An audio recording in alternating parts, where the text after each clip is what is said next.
ಶರಣ್ರಿ, ಎಲ್ಲರೂ ಹೇಗಿದ್ದೀರಾ? ಬಹಳ ದಿನ ಆಯಿತು. ಯಾವುದೇ ಥರದ ಅಂಥ ವ್ಲಾಗ್ ಹಾಕೋಕ್ಕಾಗಲಿಲ್ಲ, ಮನೇಲಿ ಫಂಕ್ಷನ್ ಇರೋದ್ರಿಂದ. ಈ ವ್ಲಾಗ್ ಮೂಲಕ ನಮ್ಮ ಏರಿಯಾದಲ್ಲಿ ಸಂಜೀವಿನಿ ಆಂಜನೇಯ ಸ್ವಾಮಿಯ ಪುನರ್ ಪ್ರತಿಷ್ಠಾಪನೆ ಹಾಗೂ ನೂತನ ದೇವಾಲಯದ ಉದ್ಘಾಟನೆಯ ವಿಡಿಯೋನ ನಿಮ್ಮ ಜೊತೆ ಹಂಚ್ಕೊಳ್ತಾ ಇದ್ದೀನಿ. ಇದು 3 ದಿನದ ಕಾರ್ಯಕ್ರಮ ಇತ್ತು. ಇಲ್ಲಿ ಹಳೇ ಅಂದರೆ ರಾಮವಳ್ಳಿಯಲ್ಲಿ ಇದು ನಡೆದಿದ್ದು. ಅಲ್ಲಿರುವಂಥ ಹಳೆಯ ನಿವಾಸಿಗಳು ಸೇರಿ ಈ ಕಾರ್ಯಕ್ರಮನ 2-3 ದಿವಸದಿಂದ ಹೋಮ ಹವನ ಪೂಜೆಗಳನ್ನ ಮಾಡ್ಕೊಂಬಂದು ಕೊನೆ ದಿನ ಉದ್ಘಾಟನೆ ಸಮಾರಂಭ ಇಟ್ಕೊಂಡಿದ್ರು. ನಮಗೆ ಬೆಳಗ್ಗೆ ಕಾಲ ಇಲ್ಲದೆ ಇರೋದ್ರಿಂದ ಹೋಗೋಕ್ಕಾಗಲಿಲ್ಲ. ಸಾಯಂಕಾಲ ಮಹಾಮಂಗಳಾರತಿ ಟೈಮ್ಗೆ ಹೋಗಿದ್ವಿ. ಸೊ ಇಲ್ಲಿ ನೀವು ನೋಡ್ಬೋದು, ಇಲ್ಲಿ ನಾವು ಯಂತ್ರೋದ್ಧಾರಕ ಆಂಜನೇಯ ಪ್ರಾಣದೇವರದ ರಂಗೋಲಿ ಹಾಕಿ ಅದ್ರ ಪೂಜೆ ಕೂಡ ಆಗಿತ್ತು. ಈಗ ಹೋದಾಗ ಸಂಗೀತ ಸೇವೆ ನಡೆಸ್ಕೊಡ್ತಾಯಿದ್ರು. ತುಂಬಾ ಖುಷಿ ಆಯಿತು. ಯಾಕೆಂದರೆ ಇದು ಹಳೆಯ ಕಟ್ಟಡ ತುಂಬ ಶಿಥಿಲ ಸ್ಥಿತಿಯಲ್ಲಿತ್ತು. ನಾನು ಜಾಸ್ತಿ ಹೋಗೋಕ್ಕಾಗಿರಲಿಲ್ಲ. ಈ ಥರ ವಿಶಾಲವಾಗಿ ಇರುವಂಥ ದೇವಾಲಯ ನಮಗೂ ಬೇಕಾಗಿತ್ತು. ಇದು ರಾಮದೇವರು ದೇವಸ್ಥಾನದ ಮುಂದೆನೇ ಇರುವಂತಹ ಆಂಜನೇಯ ಸ್ವಾಮಿ ಆಗಿದೆ. ಸೊ ಇಲ್ಲಿ ನಮಗೊಬ್ಬರು ಪ್ರಸಾದ ಕೂಡ ಕೊಟ್ಟರು ಬಂದುಬಿಟ್ಟು. ಅವರೇ ನಾವು ಹೋಗಿದ್ದು ನೋಡಿ ಗುರುತಿಸಿ ತುಂಬ ಖುಷಿ ಆಯಿತು. ನನ್ನ ಮಗನಿಗೋಸ್ಕರ ಇನ್ನೊಂದು ಸ್ವೀಟ್ ಕೂಡ ಕೊಟ್ಟರು ಅವರು. Thank you. ನಿಮಗೆ ಕೊಟ್ಟಿದ್ದೀರಾ?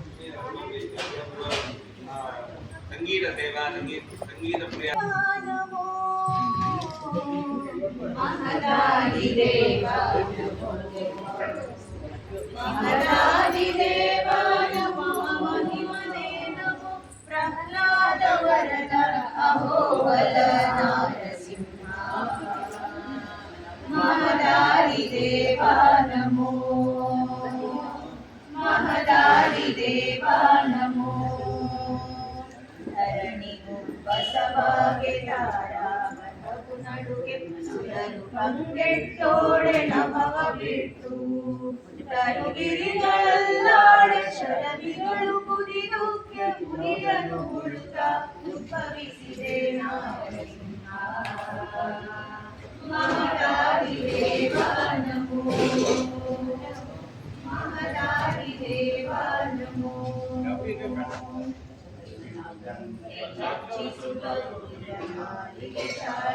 ಅಡಿಗಳಿಗೆ ಲಂಘಿಸುತ್ತ ಕಡುಕೋಪದಿಂದ ಹಿಡಿದು ರಕ್ಷಸನ ಕೆಳಗಿನ ಕಲಿಂದು ಕಡುವುದರ ಬಗೆಗೆ ಕಡುಗಲಿನ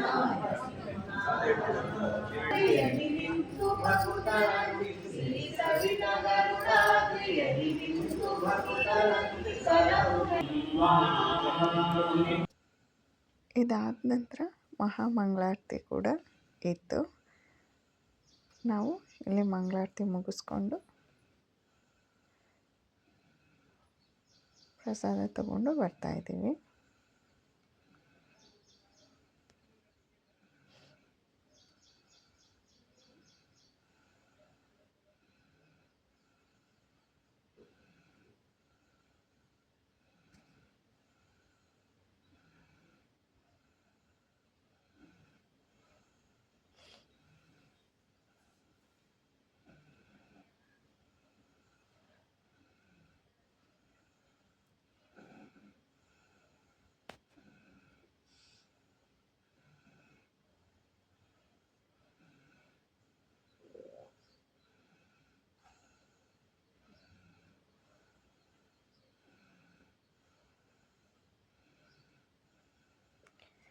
ಮಂಗಳಾರತಿ ಎಲ್ಲ ಆಗಿದ್ಮೇಲೆ ನಮಗೂ ಕೂಡ ತೀರ್ಥ ಪ್ರಸಾದ ಸಿಗೋಯಿತು.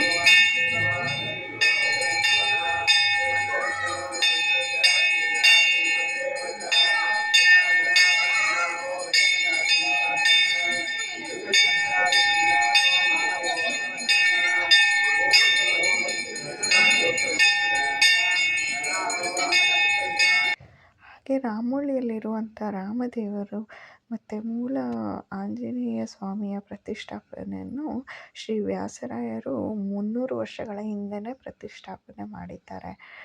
ಹಾಗಾಗಿ ಬಹುಶಃ ಈ ಏರಿಯಾಗೆ ರಾಮೋಹಳ್ಳಿ ಎಂದ ಹೆಸರು ಕೂಡ ಬಂದಿರ್ಬೋದು.